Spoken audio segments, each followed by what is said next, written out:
Hey, this is Patrick. Welcome to episode 52. You will notice that there is no introduction to this episode. It's because we followed right through from episode 51.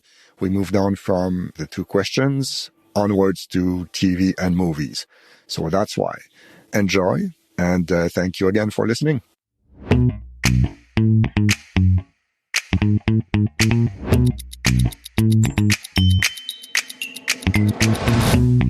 Okay, so let's switch to movies now. Nick, what do you have for us? Okay, so I'm going to talk about a few movies I've seen in theaters. The first one, ironically, because no one's seen it, is Fast X. I've seen it. Oh, you did see it. What did you think Yes. of it, Patrick?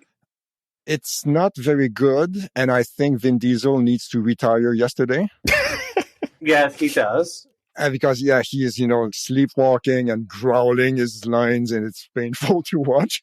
But I gotta say, Jason Momoa almost saves the movie. He does this weird Joker kind of character sort of. It's like, It's hard to explain. You have to kind of see the movie. He is so much fun in that movie. He literally almost makes it watchable because when you hear in interviews, especially Vin Diesel talk about the Fast and Furious movies, he makes it seem like it's like Shakespeare. And it's like, dude, get over yourself. It is just hot people, fast cars, and they just do all these outrageous stunts, but there's not like a lot of depth to them, unless you want to say that they're movies about family, which they absolutely are. No, I'm kidding. It's a fun popcorn movie, but I don't know. I don't know what's going on lately because I can't stand this guy. But Pete Davidson's cameo was pretty funny as well. Yes, I'm so glad you mentioned it. I forgot to write it down. Oh my Christ. Yeah, he is in there for 10 minutes. And I probably said things out loud that I'm not going to repeat here. Yeah, fuck that guy.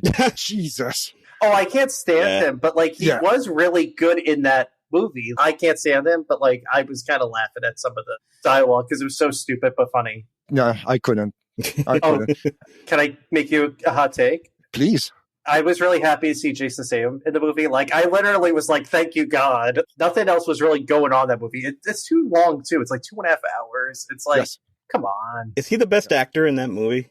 I think it's Momoa. Yeah. Okay. Because he seems to be the only one realizing how much a joke those movies have become. And he seems to thrive in that environment. It's like Michael Sheen in the Twilight movies. He seems to be the only one who knew that those movies sucked. So he went full, villain with twirling his mustache and, having his top hat. Turned it up to 11. Yeah. Yeah, exactly. He was the best part of those turds, When you see the movie, too, it's he's very much coded as queer, too. He has his fingernails painted. He's very flamboyant. He's very, you know what I'm trying to say, right? Definitely an old-fashioned version of a villain. You know what it reminds me of almost is those Batman shows from the 60s, oh yes, the Joker and people like that. That's what it harbored back to that. But he is by far the best part of that entire movie. Yeah, but it's still not a good movie, honestly. There's a couple movies that do that. I'll give you two off the top of my head. You said Michael Sheen, that made me think of Tron Legacy, which is kind of meh, but he has a cameo in it, and he also brings it up to 11. He's swinging a cane, and he's got a top hat. Bizarre. Michael Sheen? Yeah, Michael Sheen. I didn't know. I've never seen Tron Legacy. I don't even want to spoil it because if you Googled image it, he looks insane. He's got white hair. He's got this makeup this just, he looks like he's sparkling. It's bizarre. Okay. And then the second one I was thinking of was Michael C. Hall. He did a movie, I think it was called Gamer. Yes, with Gerard Butler. One of those movies that looks like it's by the numbers, but then he comes out of nowhere and does a dance number, and I'm like, what is happening? Yes. It's so bizarre. I love it when actors, they know the material, writing kind of sucks, and they're just well, I have to bring it for this performance. Yeah, they crank it up to 11. Yeah. And, what happens. Yep, I definitely appreciate those. Yes. So, sorry, Nick, go ahead. Oh, so the next movie is Spider-Man Across the Spider-Verse. Yeah. I saw that the second weekend because the first weekend they were sold out, or I don't even remember what happened, but I saw the second weekend, saw it on IMAX screen. But I don't know if people know this here in the States. They had issues with the audio mixing. So even on an IMAX screen, it was very hard to hear because it was very low. So, like, there was one guy in the audience that, like, and it was, like, I would say half packed. It was, like, a Sunday afternoon. This one guy laughed at every meta joke, and there's a lot of meta jokes in that movie. And he was like, ho, ho, ho, ho, ho, like, the whole 2.5 hours. Like, you want to kill him. Like, you want to take your shoe, take it off, and just throw it at him and just say, shut up, kind of. But you can't. But, yeah, so then they fixed it because they sent the movie theaters, because apparently it was, like, a lot of the movie theaters here in the States, they had to send them, like, a different file or something to make it the correct audio setting because it was way too low. Because I was like, is this the sign that I'm losing my hearing? That's what I kept saying when I was watching this movie. I didn't know about that problem. I saw it too, but I just saw it like 2 weeks ago. Did you go like to an opening show? Maybe they fixed it after I saw it the second weekend, and then they fixed it the third weekend. Okay, so I must have seen it that week, because I know when I saw it, it had already been out for a little bit, but yeah, I loved it. The music is... I wasn't familiar with the soundtrack, but I was loving it. It fit with the movie. The animation is outstanding, and I was shocked at how I had fatigue. I actually had tweeted this a while ago. I was like, I had Spider-Man fatigue because I'd seen No Way Home was the last live action one, and seeing him in all the Marvel properties, like I kind of need a break from all this. It's just overload. But he just went anyway, and I was surprised how much I liked it. It was good. I liked the first one they did, Into the Spider-Verse, the one that came out 4 years before, like the one that won the Oscar for animated movie. I like that one slightly better, but this one was really good, and you definitely get your money's worth. And I think, correct me if I'm wrong, I think it's the longest animated movie, I think, ever, in terms of like a major theatrical release. So, but it was good. And then, speaking of animated movies, I saw Elemental, the newest Pixar movie. Mm-hmm. Did anyone else see that? Not yet. No, but I heard it's not doing well. Yeah, see, I saw it at a fairly crowded theater, and I thought it was good. I think a lot of people, they're comparing it to like WALL-E and Finding Nemo and Toy Story and like those movies, and it's not that, but I think it's a good movie in its own right. And it's basically Pixar's version of like a romantic comedy. Like, I can see why some people don't like it, but I thought it was quite enjoyable, and it was very beautifully animated. I personally, I think just because there's several Disney movies that just kind of came out recently, like Strange World. There is another one that, like, some of them are coming to Disney Plus, and I think people just assume, a Disney movie, it'll be on streaming soon. So I don't know if that's just a mentality now. It's just, if there's a Disney movie, I already have Disney Plus, I'll just wait a few weeks and it'll be there, or if it's not already there the day one. So that's what I think happened, because even like a movie like Turning Red, that's a movie that probably should have gotten a theatrical release, which was really good. I was surprised at that one as well. So yeah, it got dubbed on the Disney Plus, and I think that's part the burden of like the streaming, like movies are in theaters, because they're losing a lot of money because a lot of families, like, it's expensive to go, and you might as well just wait 2 months to see it. I mean, there's no rush, but I liked Elemental. I thought it was really good. And like, it's not as original as other Pixar movies, but it was decent. A movie I really didn't like are the next two. I cut at the Transformers movie. I saw that. Oh boy. Oh God. That's your fault. Yeah. You really did this to yourself, Nick. But the thing is it started strong, and then Michael Bay did not direct this one. So I was like, okay, I'll give it a shot because Michael Bay sucks. But he had no involvement. It started strong, and then it just, what are we doing with these movies? Like, they're just, terrible. And then I saw The Flash, another movie that started strong, and I really did not want to see it because Ezra Miller is a monster, and he's a piece of shit, and Agreed. Yeah, did someone have a gun to your head? No, so I went for Michael Keaton because I adore Michael Keaton with all my heart, and Batman Returns is like one of my favorite movies, and I was like thinking to myself, okay, do I go see this? And I said, I'll go for Michael Keaton, the crazy things I will do for that man sometimes. Explicit content.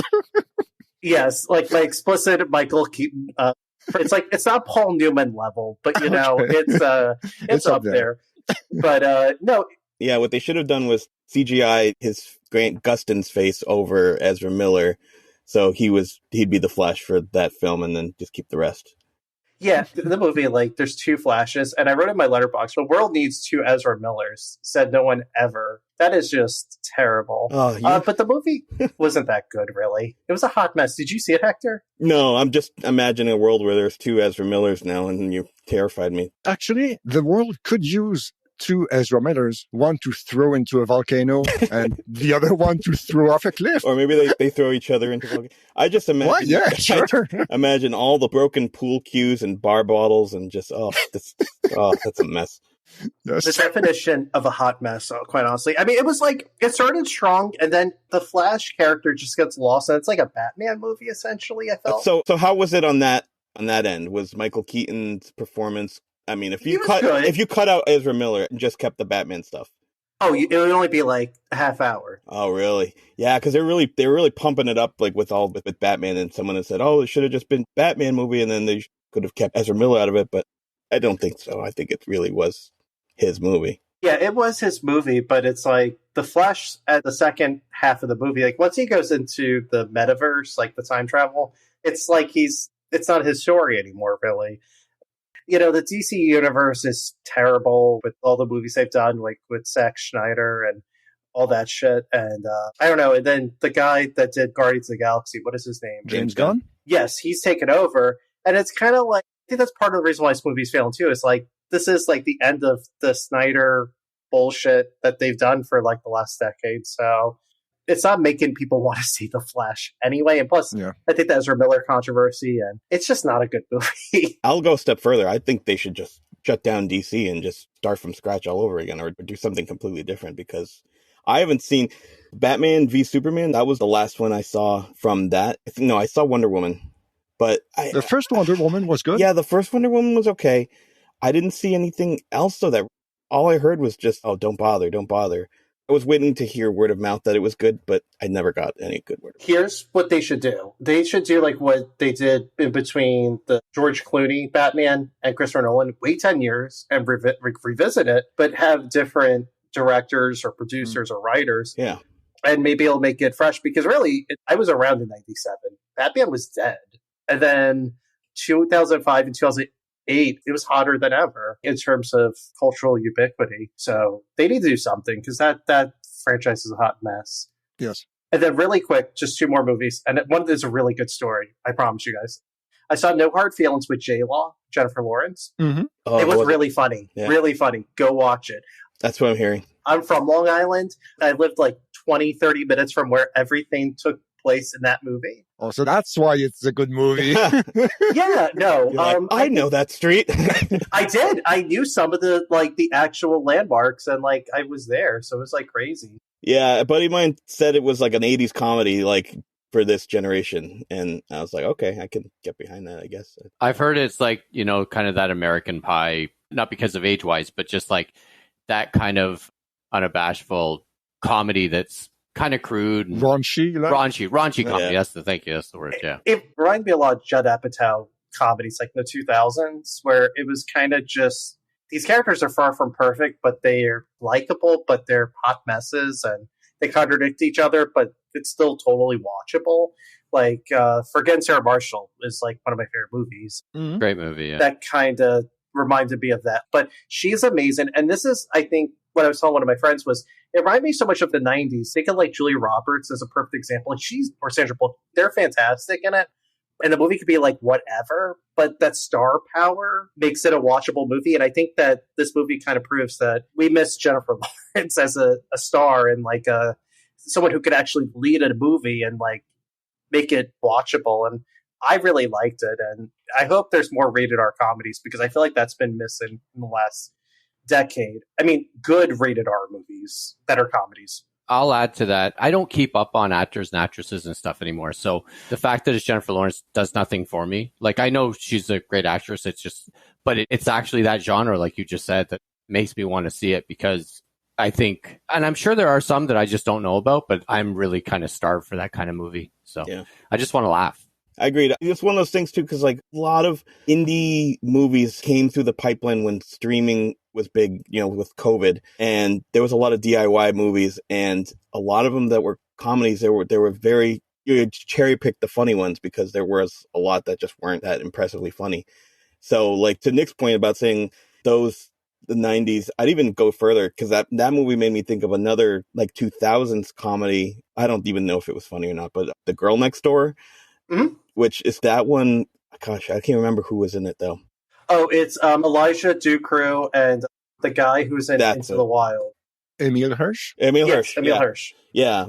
A young Emil Hirsch, and the girl that moves in, she's a porn star, and the Next Door. Never seen that one. Yeah, but it's kind of along that same lines of, like, it's the boy who's kind of awkward, and he's got some beautiful girl that's in his life, and blah blah blah. So it goes from there. It's just those kind of 80s from 90s to now 2000s. Those raunchy comedies, they always, like, as long as you hear like good word of mouth and there's lots of jokes that kill, then I think those are always something that's sorely missed, especially in the last few years. And comedies are my favorite things. Comedy is hard. It is hard. And I think that it depends on dialogue. And I think performances, like if it's overacted or it's hard to explain, but like this one is actually worth your time, I think. My last movie is the best story. And I say that for last because I went after work to see the new Wes Anderson movie, Asteroid City. And I was like, okay, I'm really excited because I'll be honest. I think I talked to Mudford about this. I might say this on the show. I have a love-hate relationship with Wes Anderson. Sometimes he's really amazing. Sometimes I think he's a little too self-indulgent. And I think that he sometimes has style over substance. But anyway, I was so excited to see it. Went to go see it. And it was like 95 degrees outside. And I'm thinking, okay, fine. And then during the movie, they had the previews and just started to downpour. And then we had like a extreme thunderstorm advisory.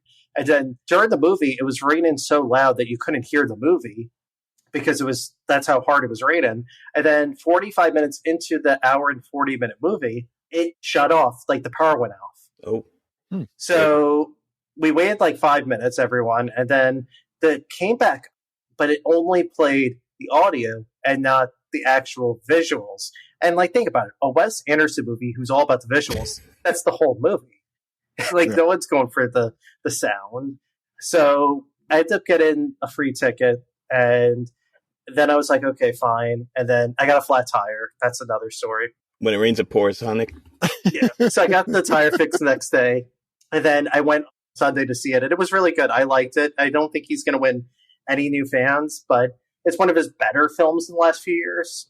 I mean, anything is a step up from the French Dispatch, which was pretty lousy, I think. I didn't see that one. I remember being in the theater, the only person at the theater to see Rushmore. No, that's not true. There was an older couple that was 3 rows in front of me, and they didn't laugh at all. And I thought that movie was hysterical. I was laughing, and I was embarrassing myself because, like, the older couple, the wife looks over at me like, "What are you laughing at? This isn't funny." And I'm like, I guess it's just I don't know if it was a generational thing, but they probably got into the wrong theater. Yeah, or yeah. I have a friend that he manages a local theater, and he hates it when people come into the theater and they ask what's playing, like what's the next show for, like what's the next playing. Like, they didn't go there to see a specific movie; they're just there because they have time to kill. So it's whatever's playing at that moment, they'll just cut in the middle of it and go see something that's like halfway in. So yeah, brutal. But I would recommend Asteroid City. It was actually funny, and it has like 1 billion stars. You mentioned the French Dispatch. I thought it was okay, but Grand Budapest Hotel was better, much better. Oh, 1,000 times better. And it was like, we mentioned that on a previous episode, I think. You know what it is, though? I think like kind of like a French Dispatch was like anthology driven, like stories, and then I think Grand Budapest not as much. It's more of like a one story, and I think that Wes Anderson, he tries to add all these actors that are like in the dozens at this point, and sometimes it works and sometimes it doesn't. Like, I think it works better with Asteroid City, but like, yeah, I don't know what's going on with him, but I would recommend it. I don't know if people like Wes Anderson. You know what one I really like is Fantastic Mr. Fox. That is a good one. I love how it takes something from something that he didn't write, and then also on top of that I can't even describe what's that style of animation. Stop motion? Stop motion, thank you. So I would like to see him do different things, because he has a run of the mill of these dry, witty ensemble cast films, and I like those. I like when he tries to do something different. So yeah, it might be getting a bit stale. Yeah. You know? I think he's got a core demographic that will go see no matter what he does. Like, he could put out, like, The Flash. You should do The Flash.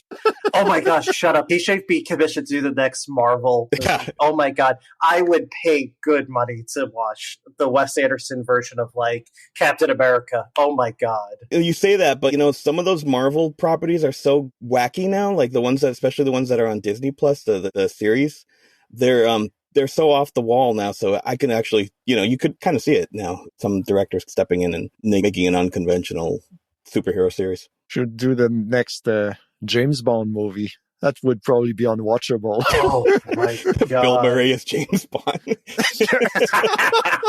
Jason Schwartzman as James Bond. Yes. And Bill Murray as Blofeld. Odd Job. Bill Murray's M. Yes. I actually could see that because wasn't he Charlie in Charlie's Angels? Yes. Yeah, that's true. Adrian Brody as the main villain. Oh, him and Edward Norton together, just they could be the villains. And then, you know, Owen Wilson just shows up for no reason. Yes. Bill Murray wasn't in this only because he had COVID, because they were very strict when they made this about, like, people who had COVID, they couldn't participate. But apparently, I don't know which role he was supposed to get, but they had to cancel him out of the movie because he had COVID. I didn't know that. All right. Any other movies in mind? No, I think I said way too many, and I made way too many jokes. So. That's okay. That's okay. No problem. Thank you, Nick. Mike, what do you have for us? Patrick, if you break this into chapters like you do sometimes for each episode, this will be the shortest chapter. I don't have a movie. I haven't seen any since last time we talked. All right. So thank you, Mike. No problem. So 15-second segment. Awesome. Hector, what about you? What do you have for us? Well, I also saw Spider-Man Across the Spider-Verse. I did enjoy that a lot. Saw Guardians of the Galaxy Volume 3. Mm-hmm. Oh, me too. I liked it. I didn't love it as much as everyone has been clamoring it. I don't know if it was just not in the right mood for it. I was pleasantly surprised how it ended, you know, with all these franchises and all these Marvel action properties. It's just like, you know, you've seen one ending after another, and you wonder if this one's gonna be any better or worse. But I did like how they are, not to spoil anything, but how this one concluded, this chapter of the series concluded. But I did overall like it. And then Evil Dead Rise, which I did enjoy. I was also pleasantly surprised. I actually had a theater that was into it, you know, not screaming out loud for the wrong reasons. Everyone was getting the right scares, and it's a lot of fun. You need that for a horror movie. Definitely do. But that one was a lot of fun. Just to add, though, Hector, Evil Dead Rises is on Max, because I saw it the other day. Yeah. And I was like, oh my god, I totally forgot to see it in theaters. And did you like it? Like, no, I didn't see it because... Okay. You saw The Flash instead. Priorities. I saw The Flash. I've seen worse, Patrick. Oh, Jesus, don't say that. I mean, we haven't seen the new Indiana Jones movie, so how can we... Oh, Christ. Is that all right? Anybody want to take bets that it's worse? It's going to be worse than the Crystal Skull.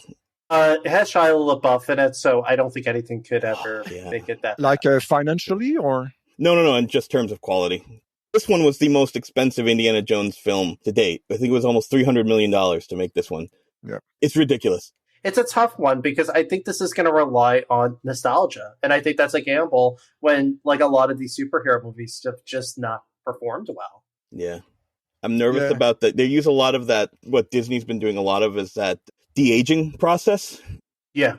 When they're already putting it in the advertisements, you know that it's going to factor into the film heavily. Sometimes it's really good. I like the Tony Stark de-aging they did on was it Civil War? I think it was Civil War. That actually looked good, and some of it can look really bad.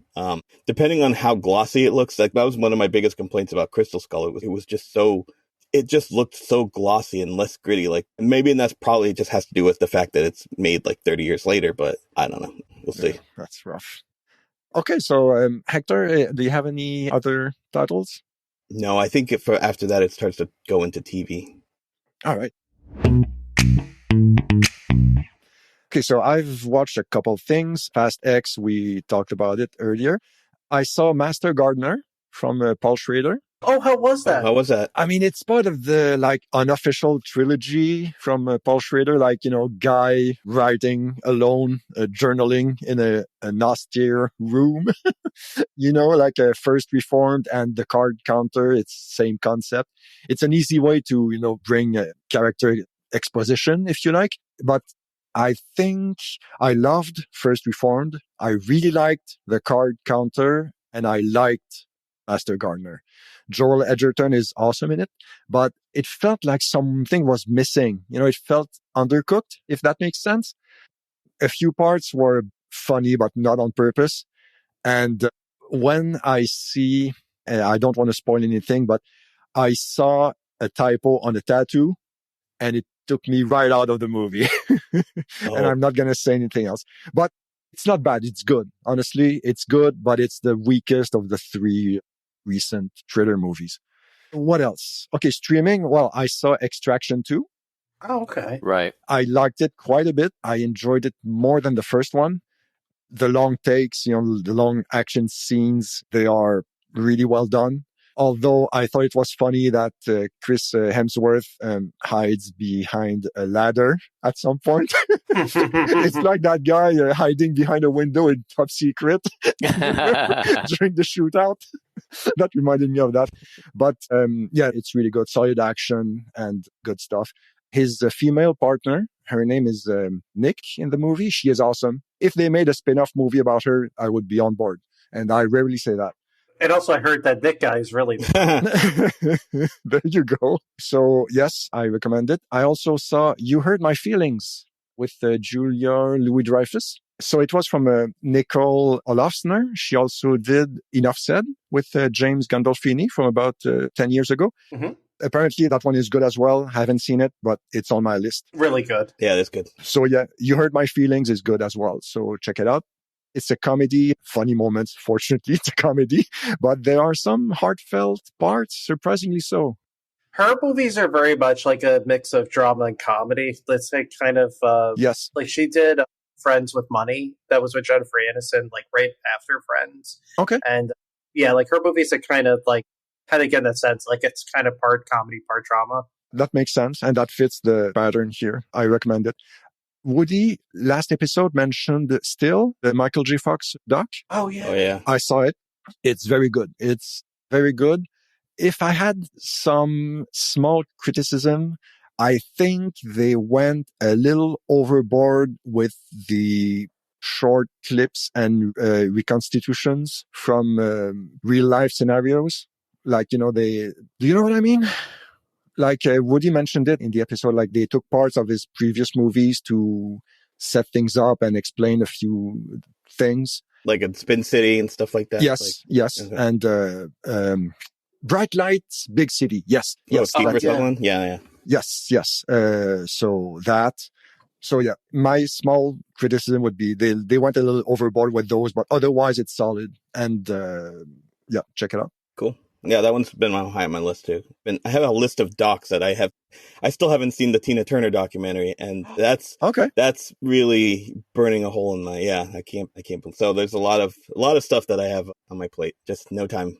I also saw John Wick 4. I did see that too. I forgot about that one. Yeah, it was good, but it could have been much shorter. Oh my God, it was 3 hours long. There wasn't enough. 2:45, I think it was. Oh, and God. One thing I'm sick of is the invincible blind guy trope. Yeah. And I like Donnie Yen, but Well, they used it for Star Wars because that was. Yeah. Oh yeah. Yeah. Shit. Yeah, that's true. You're right. So You're right. I mean, they could give that a break. Yeah. And the part pains me to say, but the part in Berlin wasn't very good, unfortunately. The part with in the nightclub with Scott Adkins in a fat suit. Yes, in the yep, and the whole. Yeah. They should have kept him in another part of the movie and for longer because he was great. Yeah. The part I liked was when they were sitting down at the table. What I didn't like was the fight scene that followed that because it was about 45 minutes too long. And then in a movie that's all fighting, they could have trimmed that one down a little bit. But the part in Paris at the roundabout, that was cool. That was awesome. Yeah. So the best is the finale, like we're on the staircase, like at the end. Yes. Yeah. That was amazing. Yep. Yeah. I had a friend who saw that, I think, 3 or 4 times in theaters, and I thought he was out of his mind. Saw John Wick 3 or 4 times. Holy, wow. That's a whole day. Yes. Just watch the whole Lord of the Rings trilogy back to back. That's how long that is. I mean, it's good. I mean, I don't love it, but I think it's solid filmmaking. And I had a good time. I don't think I'll watch it again since it was so long. And I think stunt choreographers turn out to be surprisingly good directors because they know how to shoot action scenes. Yeah. And that's a good example right there. Stunt direction and really like stunts in general should be an Oscar category. Yes, absolutely. And I think that is totally a disgrace that they don't have that. The best one I've ever seen was The Raid because of that choreography. I love that movie. It's awesome. And that was a shocker because I didn't know anything about the film in advance. I went to a sneak preview and I took a friend and we left the theater and I thought we were sweating. It was like, this just changed the game. Like you can't make a movie like this or anything after this. Like I don't think Tom Cruise could do anything like this. So there was one a few years before that with Tony Jaa. One is one of the his Bambach. Yes, Bambach. Yes, I think it was his. Yeah, those are amazing too. First or second movie. Yep, that was something else as well. Yeah. Okay, so what else? Oh yeah, and to close the parentheses on John Wick 4, I don't know if it's a problem with John Wick movies in general, but maybe except for the first one. But I think the bad guy, the main villain, I think they are weak in John Wick movies. Like Bill Skarsgård, I couldn't care less for him. I thought he was like a wet noodle. You know? he made a choice there. It was a little odd. And it's very reminiscent of like a Bond villain too, like the Pierce Brosnan type Bond villains. It's just I guess because the villain in the second one sucked. Yeah. I can't remember it anymore. The Italian guy. Oh, okay. Because I was thinking of Common, and that was he was. Oh yes. Yeah, but like the main bad guy at the end. Third one, I don't remember. That's just it. He's just so forgettable. It doesn't really leave much. In general, maybe a hot take or lukewarm take. I'm not a big fan of Bill Skarsgård. I think he's one of those because he blew up as Pennywise. Now he's kind of like just immediately in the zeitgeist of he has to be the typecast villain. As awesome as Alexander and Stellan are, Bill's got nothing left. Okay, so that's it for movies, I guess. Okay, so let's switch to TV. Nick, what do you have? So I really don't have really much of anything for TV, but I have been... Okay, so this is a really funny story that I'll share with the group. So like how I mentioned, I've been watching Breaking Bad and catching up on it. I did finish it. It was an amazing show. I have been watching a lot of... Since they became Max, they added a lot of Food Network and those types of shows. I've been watching this one show that I used to love. It was called The Great American Food Truck Race, and it's totally formulaic, and it's just so much fun to watch. You don't have to think, and they're only like 5 episodes or 6 episodes a season because it's like basically 4 or 5 teams, and then they compete each week. They get eliminated, and whoever wins, they get $50,000, and they get to keep the truck that they make for them. And I watched it like years ago. Somehow, like, Food Network, they have like 16 seasons of a show, even though it's been around for like 6 years. It's like the math doesn't make sense. Like 3 seasons a year. Yeah, it's like Guy Fieri's Diners, Drives and Drives is on like it's like 68th season, and you're like 68 because he looks like double that age. But no, I've been watching stuff like that, and it doesn't require a lot of thought because I've been trying to also read a lot more too. I've been trying to challenge myself. So, but that's it for TV. Oh, and I have been trying to watch Succession and Barry. Mm-hmm. I'm so behind on it, and I feel bad because, especially Succession, you guys all know, that's like my favorite show in the last like 10 years probably. It's so good. I haven't watched it yet. You've been able to avoid all spoilers? I have for the most part because I just mute people and I just talk to whoever I want to. No, I'm kidding.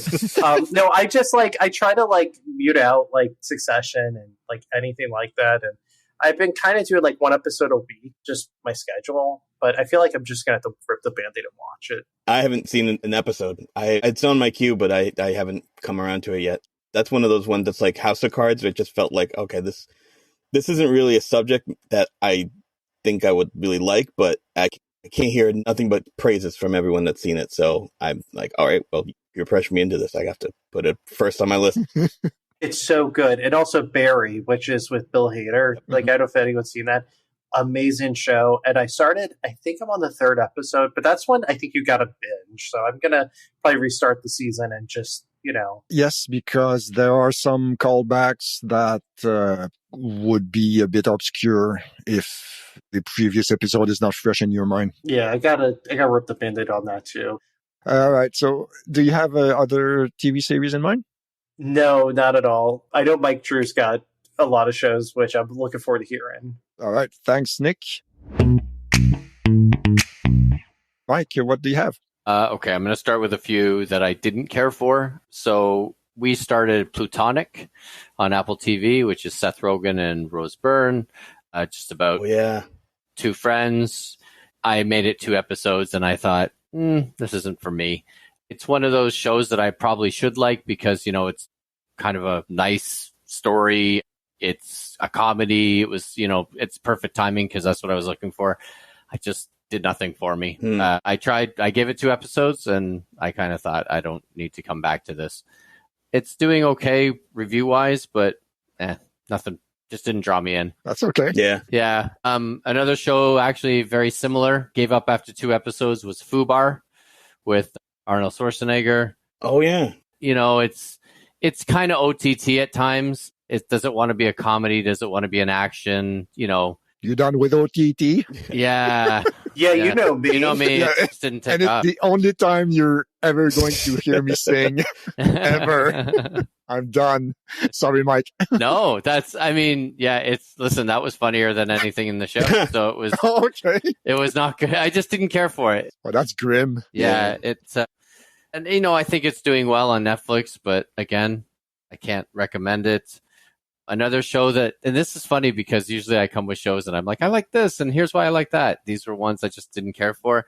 I like the premise of this one. So there was an Australian show called Summer of Love, and I think it's 8 episodes. I'll be up front. I haven't seen all 8. I think I saw 5.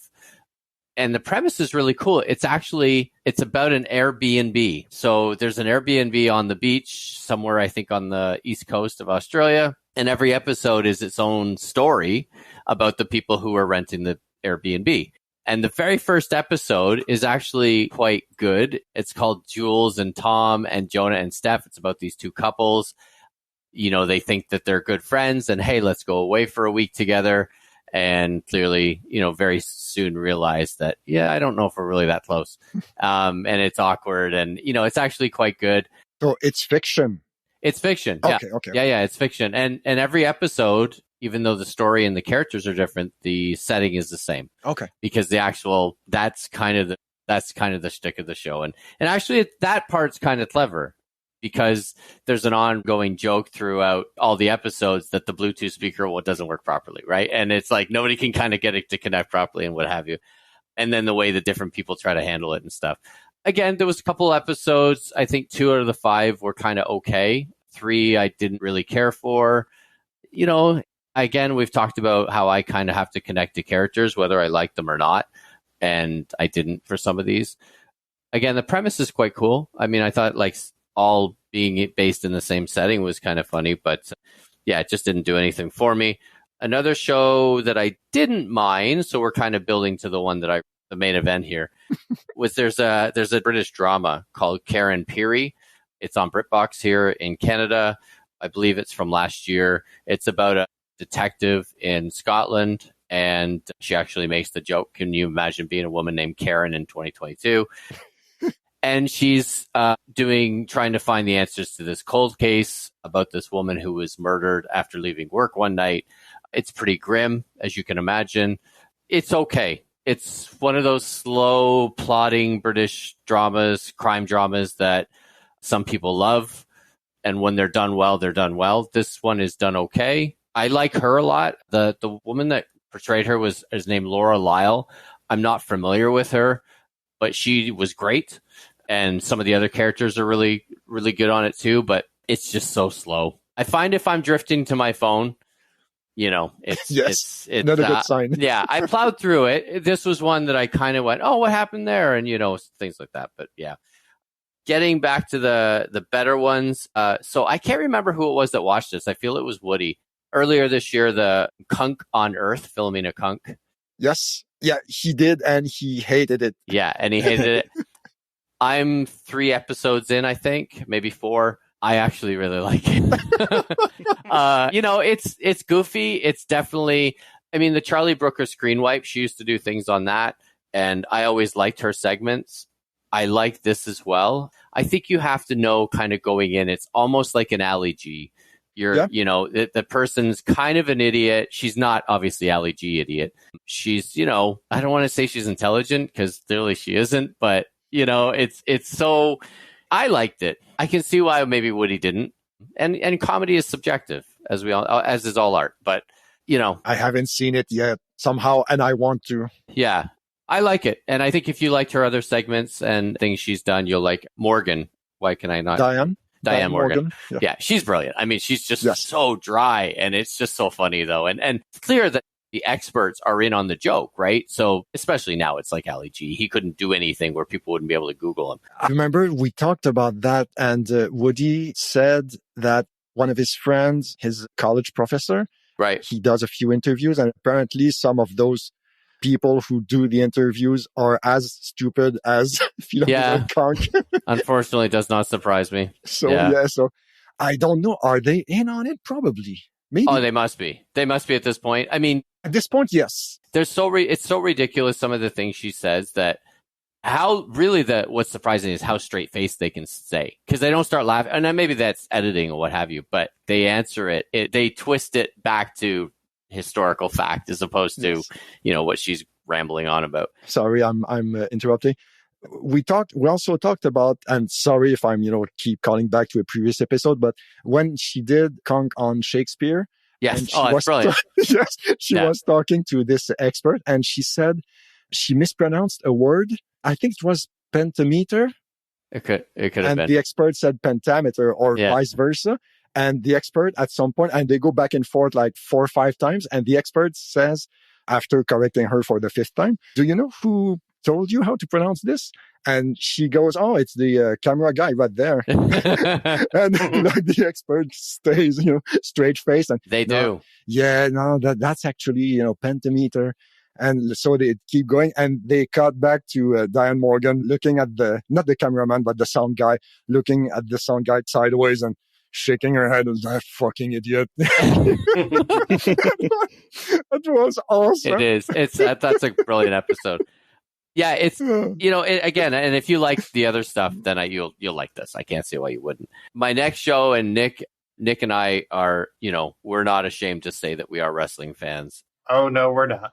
Yeah, so Vice, the channel Vice, does a show called The Dark Side of the Ring. The newest series is, I'm only 2 episodes in. I think there's been 4 on. The first one was on Sunny, which is Tracy Stitch. Is that her name? Tammy Stitch, sorry. And, even if you weren't a wrestling fan in the 90s or the 2000s, you probably know who this is. If you saw her picture, I think at one point she was the most downloaded woman on AOL, so it kind of shows you the time frame. But, it's called Dark Side of the Ring. So it's about the darker side of their personalities, their lives, and if you haven't seen it in Canada, the first 2 seasons are free on Tubi. Mm-hmm. So I don't think series 3 is there.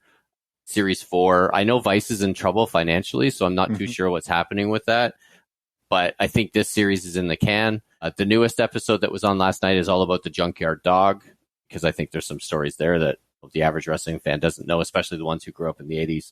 But these are really well done. And I know that they actually get a grant from the Ontario government. That's how they create a lot of it. And if you've never seen it, like, they have these talking heads, usually wrestlers or, wrestling historians or what have you. But they also have these intercuts of kind of these blurry reenactments, but they're so well done. And the people that they dress up as this character or that character are legit. They do a really good job. My favorite show, and I'll end with this, and I kind of told people that it was coming. There's an Australian comedy, debuted in 2014 after doing a little Googling. It's called Utopia. In Canada, I think in America as well, it was on Netflix for the first couple of seasons, and it was called Dreamland because there was a show already called Utopia here. It's about, I'm just going to read you the little Wikipedia thing really quick because it can do it better than me. Is an Australian television comedy. The series follows the working lives of a team in the fictional Nation Building Authority, which is a newly created government organization. The authority is responsible for overseeing major infrastructure projects from the announcements to the unveiling. And it just talks about like the bureaucracy and the people that are involved. And if you like political comedy, if you liked The Daily Show and you liked, that type of stuff, I can't see how you wouldn't love this, because even though it's not American or even though it's not Canadian, and unless you're listening to this in Australia, bureaucracy and red tape and politicians are all the same. It doesn't matter where they are. And this show is brilliant. Like, I've never watched an episode and went, like, every episode is hilarious. There's the consistent cast of characters. Like, there's the PR guy for the PM, Prime Minister in Australia, who's constantly wanting to announce, like, he's trying to massage it so he can take it to the Prime Minister. And it's just brilliant. Like, so well done. And it's so witty and it's so just clever, and it doesn't insult you. And I honestly think if a station in America picked it up, like an HBO or a Stars or whatever, it could be like, I think it would be one of those cult hits where people realize it's how great it is. Yeah, I can't gush enough about that. It's a brilliant series. And then I'm going to throw a little curveball like I did last time with my travel YouTube Downey Live. The rock band The Darkness, the lead singer is named Justin Hawkins. He has a YouTube channel called Justin Hawkins Rides Again. Oh. And he just basically talks about like new songs, or he talks about why this artist is brilliant. He's not one of those reaction video guys, but he's always positive. And he's so clever. You don't realize, but he's so intelligent and he's so thoughtful when it comes to whatever it is, usually music-based, that he's talking about. If you're a music geek like myself or like some of us, I think you'd appreciate it. And he's just charming. Like, he really is. I mean, I had breakfast with him one morning years ago, but that's a different story. What? Yeah. Humble brag. Humble brag. Right? I love those first two albums. I will sing praises for those first two albums. I lost track after him because I think he went to rehab shortly after the second album, right? I think after the first, because that's why the second one is called To Hell and Back or whatever, right? Yeah. So, but he, I think they unfairly got dismissed because of the falsetto and the leotards. That one song, yeah. Yeah. I believe in a thing called love. Yeah, which is, that's fine, whatever. It's a good song. It's not my favorite, but he's so endearing, and, you can tell he's so passionate about what he's talking about. And again, for music geeks, I don't think you'll find a better channel on YouTube. So, yeah. Nice. Thank you, Mike. Hector, what do you have for us? All right. So I have a 4-year-old and I have a 10-year-old that run around while I'm also watching TV. So there's the PG TV programming, and then there's, then the kids go to bed TV programming. Hector After Dark programming. Exactly correct. Hell yeah. So I will say, when the kids are around, I've been catching up on shows that I never watched for whatever reason.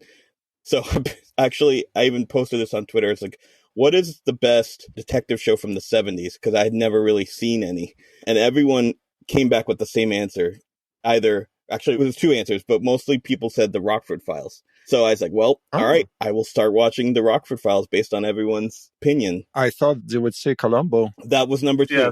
I thought Columbo. Okay. And I actually do remember the final seasons of Columbo, because I think it went all the way into like the early 90s, if I remember correctly. But Hunter was the show that I watched when I was young, because I was on after TGIF, I think, and it was in the late 80s.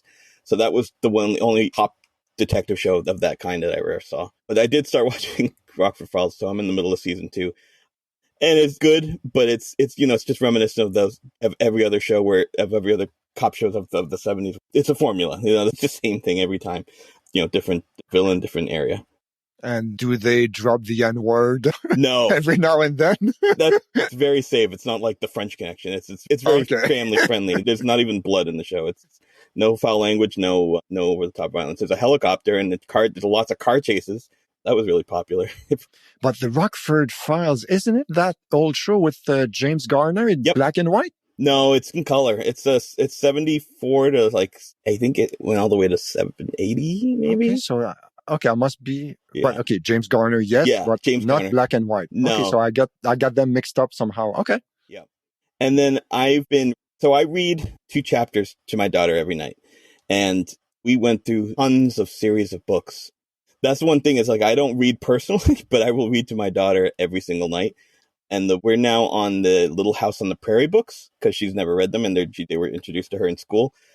So now we're watching the show and I completely forgot about like, we had to do a lot of explanation, especially with the books, because it goes into the Native Americans and the Osage tribe. And there's, just a lot of the stereotypes that were introduced in the books. They were written in the late 1800s. So yeah, there's a lot of things you had to put an addendum to. So when yes. you say a sentence and you're like, all right, well, Sophia, back in the day. So definitely it's good. The books explain a lot, especially about how to live in the frontier and in the Midwest. Okay. So there's a lot of explanations on how to make breakfast, on how to make a bed, or how to build a log cabin. I mean, it goes into strict detail, so it's very dry. But at the same time, to see her like get into it is like, okay, well, it's all worth it then. I didn't even know they were books originally. I only remember the TV show. Yeah, they're biographical. I mean, autobiographical, because that's her stories from the late 1800s of her family, and then meeting her husband later, and then they having a family. It goes on. It's a saga. It's a sweeping saga, Patrick. It goes on for generations. But yeah, the TV show, I forgot. I hadn't seen it really. My gateway to like the Michael Landon years was Highway to Heaven. Okay. My sister was Little House on the Prairie. That was her era. Okay. So I missed that whole thing. So it's all really seeing it for the first time. And just to add, it's Laura Ingalls Wilder, because that was a very, very popular book series that became a very popular TV show. My sister loved it too. I never read them. I'm filling in a lot of gaps in both TV, movies, and reading. So this has been my year to fill in a lot of gaps. So yeah, I've been doing that while the kids are around. And then I'll say this really quickly because I know how you feel about these, Patrick, but I did watch all those Star Wars. And I just binged them really quickly because I knew I was going to get sick of them really quickly. Jesus. Are you suicidal? Yeah. Yeah, it was a rough few weeks. Especially that Boba Fett show. Oof, yeah. Oh, yeah, right. Yeah. Yeah, okay. There's a lot of I'm glad you feel the same way. I mean, there was some good stuff, but there's a lot of filler. Woof. And a lot of money being thrown around for filler. So I hope they do something better when it gets to the next seasons. So those are like the stuff I watched with the kids around. And then some of the shows that I watched, I'll start off with The Bear, season 2. I want to watch it. I was going to talk about it. I haven't seen it yet. Holy shit. But go ahead, please. I mean, it is, did you see season 1 or you haven't seen any of it? Yes. Okay. I have. We have, yeah. All of us. You know how that series started with that first episode? Like, it was like a freight train of this anxiety. There are a few of those in this season that really push it to the edge of just, oh my God, I'm sweating. I can't, there was one episode in particular that I actually rewatched.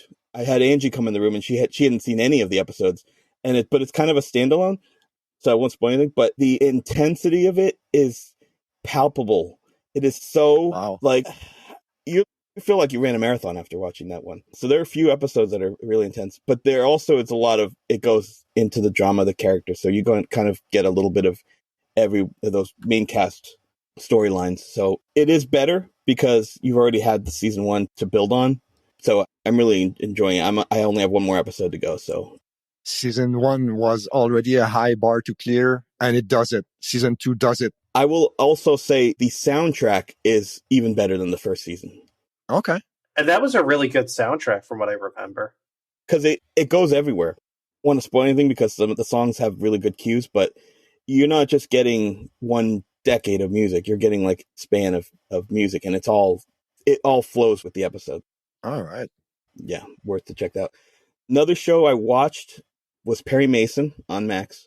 And I was just curious because my father loves the original Perry Mason. That's his show. He actually got cable just to have MeTV, which made no sense. I was like, Dad, I'll just buy you the box sets.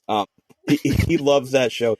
So I was like, well, okay, I got to watch the new one and let him know if it's good or not. And he ended up watching it too and hated it. But I actually kind of liked it. It wasn't phenomenal, but it was shot so well. And they do give really good performances. What I think people didn't like about it was that it wasn't like anything at all like the original Raymond Burr show. It's a continuous story, but it's a precursor to his being a full-time lawyer. It's almost like when he was like down on his luck kind of guy. It doesn't even get into that until the second season. Okay. And then even then it's just one case as opposed to every episode being a different case. So that I can see why people, and ultimately, spoiler free, it got canceled as of season 2. Yes. Yeah, that's what I was going to say. I really wanted to watch it because that was also my grandfather's favorite show of all time. Yeah, my dad is Lone Ranger and Perry Mason. That's his. But yeah, it's one of the best looking shows, just shot for shot. Every single scene is a still. Like you could just post it. It just looks phenomenally. I don't know. I thought it was good, but I could see how it would have been better, and I can definitely see why it got canceled, because I think a lot of people just didn't like what it was supposed to. Like they thought it was going to be something else. So there's a bunch of shows I started watching. My wife is watching a couple shows that I kind of interrupted and start watching it. One of them was Pen 15. Oh yeah. And one of them was Normal People. Normal People. You guys ever heard of that one? So it's about Nick. You familiar? I've heard of it. Is that the one with the guy who? Paul Mescal, yeah. The one who was in After Sun. Oh, yeah, okay. And is that the one where they come from, like, it's in Ireland, It's in Ireland, right? yeah. And then, like, they basically fall in love and they come from different backgrounds. Yep, set in, like, the 90s, early 90s. So it's a very coming-of-age story. It's pretty good. I've only seen a little bit of it, but from what I've seen, he is such a good actor, though. Yep, agree. And After Sun was, I think, maybe my favorite movie of last year. It was so good. I didn't get to see that. That was an Oscar nominee, wasn't it? Yep. He was nominated for Best Actor. Yeah, that's what it was. Yep. I haven't seen it either, and it's on my list. It's a good one. I mean, it's one of those movies where I think, like, because it's a movie that deals with trauma and memory, and yeah, it's really good. But you got to be in the right mindset. It's some of the best stuff I've seen last year, quite honestly. I started watching Black Mirror, the new season, and I actually had to. When I got into my Netflix queue, I realized there was a couple from last season I didn't watch, so I had to catch up with those. And then I was being made fun of because obviously it's not a continuous story, so I didn't really need to catch up on anything. But I did anyway because I'm a weirdo. And and it's good. I wouldn't say it's better than the previous seasons because they kind of deviate from the theme that they've had. Yep. But there are a couple cherry pick episodes that I really enjoyed, and then the others are kind of middle of the road. And then I started watching Only Murders in the Building, another one I'm catching up with, because I heard all the buzz and that was top of my list. So, and I'm really enjoying that. But again, it's at a snail's pace because of all the other stuff that's going on.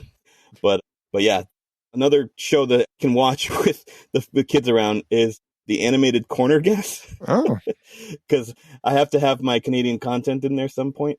We already finished watching the original series, and we ended up watching couple seasons over again because we liked it, but then we started watching the animated show, and it's not as good as the original show, but it's still fun because it's just something you can just have it on the background. It's nothing. Did they use the live action actors for the voice of the cartoon? Most of them. The mother had passed away at that point, so they have another actress coming in, but I think everyone else is the original. Okay, nice. Did your kids start walking around calling each other jackass? Oh yeah. Nope, that was just me. Nice. There was a couple shows that I had half finished, and then I finished them in the past couple months. One of them was the Guillermo del Toro's Cabinet of Curiosities. Another one that's an anthology series, so that one I didn't need to finish necessarily, but I guess it was pretty good. A lot of it was middle of the road, but there were a couple standout episodes. And then the other one was Midnight Club, which was Mike Flanagan's follow-up to Midnight Mass. He's big on Netflix now.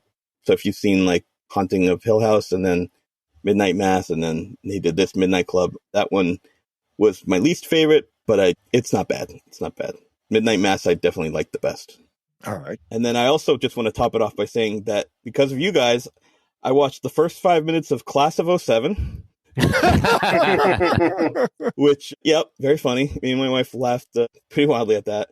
And then we went to YouTube and watched 3 videos of Bobby Fingers.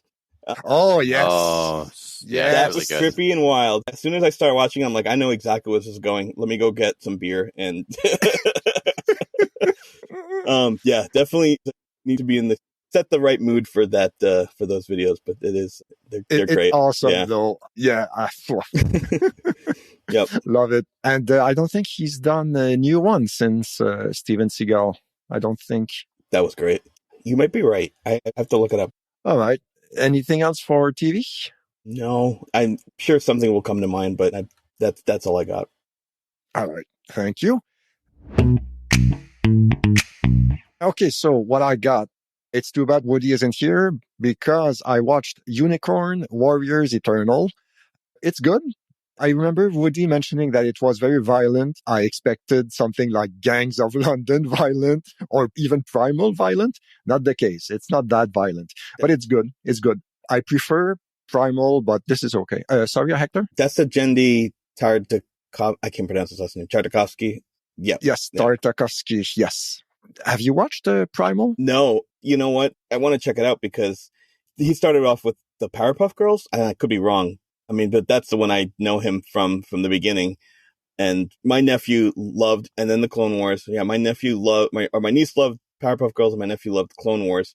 So it was, so his name has come through the circuit of the family at some point. So I was excited when I hear he's doing like this more adult oriented animation show. So I am excited to check it out. Yeah, check out Primal if you have the chance. Mike, I finished Detectorists season 2. Oh, good. Good. Still as good, light-hearted stuff. And I'm looking forward to season 3. Yeah. We also mentioned the last episode, Silo. I think last episode will be tonight or tomorrow. And I think I'll be done after this season because it's way too slow. Yeah, it's unfortunate because I felt that, it had a lot of potential, but I don't have that much patience in me anymore, I guess. The Bear season 2, it was mentioned a few minutes ago. And I don't know why I haven't watched it yet because I was really looking forward to it, but this thought process must have a name, like when you delay something because you're afraid of being disappointed or something. Anyway, I will watch it. Don't worry. What else? Yeah, I had Black Mirror ? What you mentioned, Hector, was pretty much what I've heard, that it was okay, but the previous seasons were better. Yeah, if you go into it thinking it's going to be a repeat of the theme of behind science fiction technology, deviates that a little. There are a couple of them in there, but it's not always going to be the case. It almost feels like they're trying to not get pigeonholed as a typecast, that show. So it almost felt like they were trying to go out of their way to do something a little bit different, but still have a little gotcha in there. So yeah, it's a little middle of the road. Yeah. For me, it was. And Mike, I really miss Screen Wipe. Yeah, me too. I wish he made another one or something. And then he started doing the annual ones where he would do like the year in review. Yes. And they were just so clever, and I miss it a lot as well. Yeah. I do have 2 recommendations though, 2 older series if you ever have some extra time. The first one, it was only 1 season from 2016. It was called Quarry. Quarry. It stars Logan Marshall Green. Oh. Damon Harriman, the Australian guy. Mike, do you know? Mm-hmm. You know who it is? It is a famous that guy. He's got a very unique face. Okay. Is that Logan Marshall? Yes, from Upgrade, exactly. Mentioned in last episode. Peter Mullen, also another that guy. And Jamie Hector, who was Marlo Stansfield in Stansfield in The Wire. So in 1972, a Marine returns from the Vietnam War and finds himself involved in organized crime. It is probably one of the best series you've never heard of. It is quite good, honestly. And in the US, it's on Cinemax, and in Canada, it's on Crave. Okay. It's adapted from a series of books by Max Allan Collins. Never read them. Never read them, sorry. And yeah, sorry. I thought you were warning us. Yeah, sorry. Never read these books. Horrible. Avoid. No joke. It was a very pleasant surprise. So check it out. It's called Quarry. And the second one, you might have heard of this one. 2 seasons. It was on HBO back then. It's called The Knick from 2014, 2015, starring Clive Owen and Eve Hewson, Bono's daughter. 2 seasons, 20 episodes, all directed by Steven Soderbergh. Mm-hmm. The series follows Dr. John Thackeray and the staff of a fictionalized version of the Knickerbocker Hospital in New York City during the early 20th century. Soderbergh, we know what he is capable of. It's really good. A director that will never retire. Yes. I'll retire and then I'll make 10 more movies. Yes. Sure. And it's hard to describe, but it is very stylish, very interesting, like the beginning of some medical techniques and, electricity becoming a thing. And it's awesome. And I'm surprised you guys haven't heard of that series. I've heard of it. I just never saw it. That's Cinemax, right? That's HBO. Was it HBO? Okay. Yes, HBO. I thought I remember seeing it like on a promotional because there was a show called Strike Back. Yes. Mm-hmm. And I think it was kind of in the same, like around the same time. So yes. that's why it's familiar. Well, actually, what I found in the US, it is on Cinemax as well and HBO. And in Canada, it's on Crave. So I recommend it without any hesitation. Clive Owen is awesome in it. It's a really, really good series, honestly. The Knick. Cool. It looks expensive. Yeah, I mean, it was like, 1905 or something. It took you right there. I loved it. And I was disappointed that it was canceled after 2 seasons. All the episodes on IMDb are like 8 or higher. So, yeah. Okay. Some are in the 9s, which is awesome. Yes. You have to check that out. Yeah, please. Something for the plane ride. Yeah, sure. Okay, so yeah, I think that's it for me regarding TV. All right, so that's it for us. Thank you guys again. Always a fun time talking to you. Thank you. And Hector, looking forward to having you back soon. Yes. Thank you. Hopefully I'll have better lighting on my camera so I don't look like I'm in witness protection. Yes, exactly. That's exactly what I was going to say for our listeners. Hector looks like he's running away from the mob. The only thing missing is a voice changer. Yep. There you go. Okay, so thank you guys for listening. Oh, I almost forgot. Where can we find you guys online? We're going to start with Hector. At Twitter, @ClassicHexagon. And I just post music and movies. That's the only thing I enjoy doing. So, and I just did Instagram as of like a week and a half ago. I don't know what I'm doing. So, be on the lookout for random pictures of dick pics. Not those random pictures. There's a separate Instagram for that. It's called OnlyFans. Okay. OnlyFans only, exactly. But that's pretty much it. I have a Facebook account, but I'm never on it, so you probably won't ever see me. If I like something, it'll be once a month. But yeah, Twitter and Instagram is pretty much where you see me. Awesome, thank you, Mike. What about you?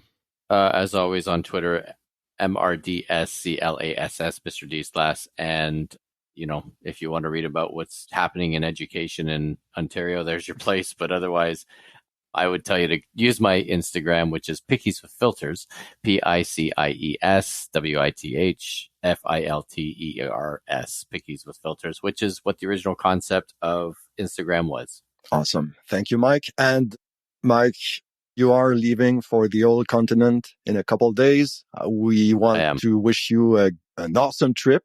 Yes. Thank you. Yeah, it's going to be interesting. This is the first major jaunt in a while, obviously. So you've done it safely and successfully. So I'm taking heed of what you've done to be successful with it. So in this time, like I just had a student who just got back from Vancouver and on the flight there, they all got really sick. So yeah. And this isn't the first time I've heard of people, getting sick. So just even being on a plane, I guess. So, yeah. Like a COVID type or? I don't know if they were testing. apparently they all got sick, the whole family. So, and I don't know the timeline, but yeah. And I know some other people that have traveled and gotten sick as well. So one was COVID. So yeah, it's going to be interesting. Fingers crossed. Just going to take all the precautions and be as sensible as we can, and we'll go from there. So, well, fingers crossed. And thank you. I hope you have a great time there. I appreciate it. Yeah, I'm looking forward to it. Awesome. Nick, what about you? You guys can, of course, find me at Nick D. Bambach on Twitter, and then you can follow my podcast, Rock in Retrospect, which I've had almost everyone in this room except for Hector. Going to find something to get Hector on the show. Don't make it be Imagine Dragons unless you're going to invite my daughter on. Oh my God, there is a Dan Reynolds HBO documentary we have to talk about. No, we won't do that to you. Maybe we'll do it for your daughter. So anyway, you can follow me at Rock and Retropod on Instagram, Twitter, and Facebook. And we're actually going to have a new episode coming out with our friend Josh Fitzgerald that's going to come out probably before this episode airs. We're going to talk about the Donna Summer documentary, Love to Love You, Donna. This is before Josh went to Europe, so it's very exciting. Awesome. Well, it's funny you mentioned that, Nick. Sorry, and I should have added this earlier, but another movie that I have acquired is Spinning Gold. I don't know if anybody's seen it. I want to see it so badly. Was it good? I don't know. I haven't watched it yet, so I will let you know. I don't want to rain on the parade, but I have heard not good things because I don't know if they didn't have licenses to any of the music. Everything kind of screamed low budget, so then there's no like big actors. So I hopefully it's better than I've been hearing in the pipeline. But yeah. I've heard if you don't come in as a Kiss fan, or you don't go, that's not right, that didn't happen in 1976, Ace wasn't wearing that. If you don't do that, I heard the movie's actually okay. That's what I heard too. Yeah. If you don't speak like that. Yeah. Sorry.